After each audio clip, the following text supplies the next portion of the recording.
vous allez voir du paysage. Une série de podcasts de l'Institut Paris Région associée à son beau livre « Pays et paysages d'Île-de-France ».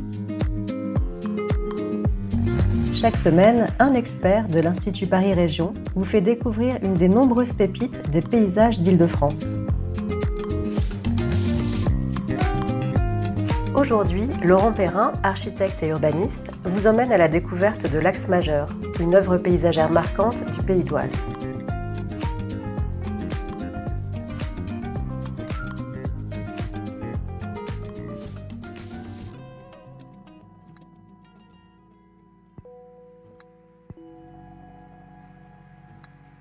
En sortant de la gare de Cergy-Saint-Christophe par le parvis de l'Horloge, on aperçoit une mince colonne rectangulaire en béton blanc au centre d'une place en arc de cercle.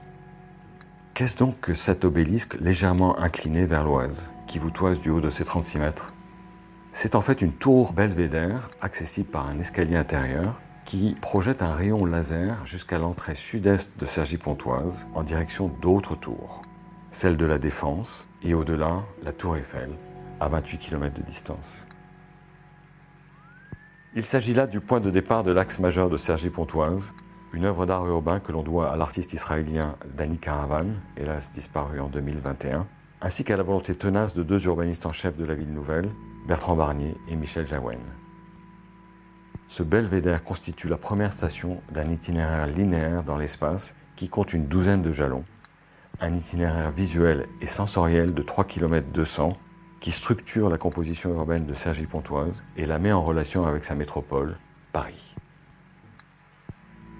Parvenu au pied de ce belvédère, on aperçoit le ciel et la canopée de la forêt de Saint-Germain au travers de la mince faille ménagée dans la façade néoclassique incurvée des immeubles construits par l'architecte Ricardo Bofill. C'est un appel irrésistible vers le grand paysage francilien. Une fois franchi cette muraille, on change d'univers. L'espace s'évase et le regard n'est plus aussi cadré. Il embrasse alors le verger des impressionnistes, une grande prairie de 2 hectares en pente douce, plantée de centaines de pommiers issus de variétés endémiques. Un hommage très direct au verger de l'Oise, immortalisé par Camille Pissarro, mais en grande partie disparu aujourd'hui. En suivant le chemin rectiligne de béton blanc qui traverse cette prairie verger, le promeneur franchit le boulevard de l'Oise avant de parvenir à une longue esplanade minérale rectangulaire revêtue de gravillons clairs et de pavés récupérés dans la cour Napoléon du Louvre, à l'emplacement même de la fameuse pyramide de verre. C'est une autre manière de relier symboliquement Cergy-Pontoise à Paris. À son extrémité sud, le promeneur passe entre 12 colonnes en béton dressées vers le ciel, telle une épure de temple antique. On aborde ensuite une série de marches gradins permettant d'admirer le panorama de la boucle de l'Oise et de ses étangs, se détachant sur la silhouette des tours de la Défense entre les buttes du Parisis et de Suresnes.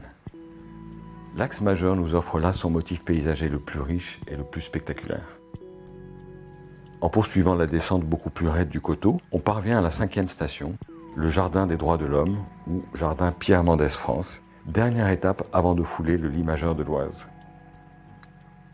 Outre 2 cyprès déjà présents dans l'Axe, Dani Karavan a tenu à y planter un olivier, symbolisant la paix.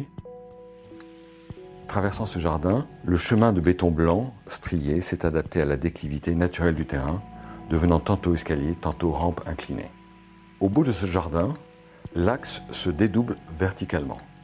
Au niveau supérieur, il se prolonge par une passerelle métallique rouge de 330 mètres de longueur qui survole à 10 mètres un vaste bassin rectangulaire creusé dans le lit de l'Oise. Et en contrebas, il débouche sur des gradins en amphithéâtre traités en béton blanc et en gazon, autour d'une grande scène circulaire offrant aux promeneurs et aux spectateurs la vision en contre-plongée d'un pont aérien reflétant sa ligne rouge vif dans l'eau vert-bleu de l'Oise. Rythmée par la succession des doubles pilotis qui le portent et des cadres carrés qui les surmontent, cette passerelle n'est ni une œuvre d'ingénieur ni une œuvre architecturale, mais bien une sculpture.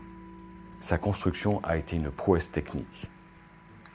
Quant au choix audacieux de sa couleur rouge vif, objet de forte controverse au départ, elle tranche effectivement avec la gamme chromatique dominante de l'Axe majeur et de son environnement. Le but de Karavan n'était pas de la camoufler, mais bien de l'affirmer. Réalisée de 2001 à 2010, soit 25 ans après le début des études, Ces stations témoignent de l'ampleur non seulement spatiale, mais aussi temporelle de l'axe majeur, cette œuvre de l'art paysager du XXe siècle qui a parfaitement réussi à magnifier le génie de ce lieu du Pays d'Oise. Ce lieu, c'est une boucle en forme de fer à cheval creusée par l'Oise dans le plateau calcaire du Vexin français, un amphithéâtre de plus de 80 mètres de dénivelé qui offre, dans sa partie haute, des vues imprenables sur l'ouest parisien jusqu'à la Tour Eiffel. L'axe majeur, c'est donc une perspective vers l'un des monuments les plus célèbres au monde, une promenade dans la plus grande pente d'un magnifique coteau et une œuvre d'art urbain d'une échelle rarement égalée. Une œuvre qui a cherché son chemin et l'a progressivement trouvée dans les nombreuses maquettes de travail fabriquées dans l'atelier parisien de Caravane. Une œuvre récemment labellisée Patrimoine d'intérêt régional et architecture contemporaine remarquable qui à ce jour reste encore inachevée.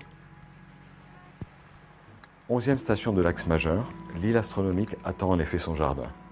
Aujourd'hui, c'est un îlot rond de 150 mètres de diamètre, couvert d'une végétation éparse, qui émerge tel un volcan sous-marin, 11 mètres au-dessus des étangs de Cergy-Neuville. Dany Caravane avait prévu dans son projet de la relier par la passerelle, qui sera donc prolongée de 150 mètres, et d'y creuser un cratère de 60 mètres de diamètre et de 6 mètres de profondeur, avec une rampe en spirale.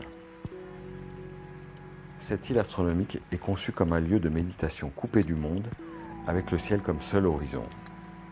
Un lieu qui ramène le visiteur à soi-même, à l'instar de certains observatoires astronomiques précolombiens. L'association Axe Majeur et l'atelier Caravane travaillent en ce moment à la réalisation de ce dernier projet, en collaboration avec l'épouse et les filles de l'artiste, ainsi qu'avec sa galerie parisienne.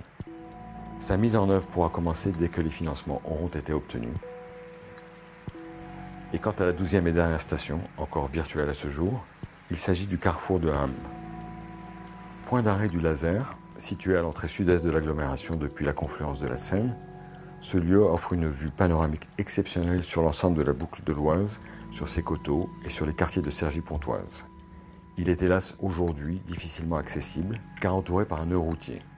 C'est le prochain combat de l'association Axe Majeur qui voudrait déjà le rebaptiser Belvédère de Ham.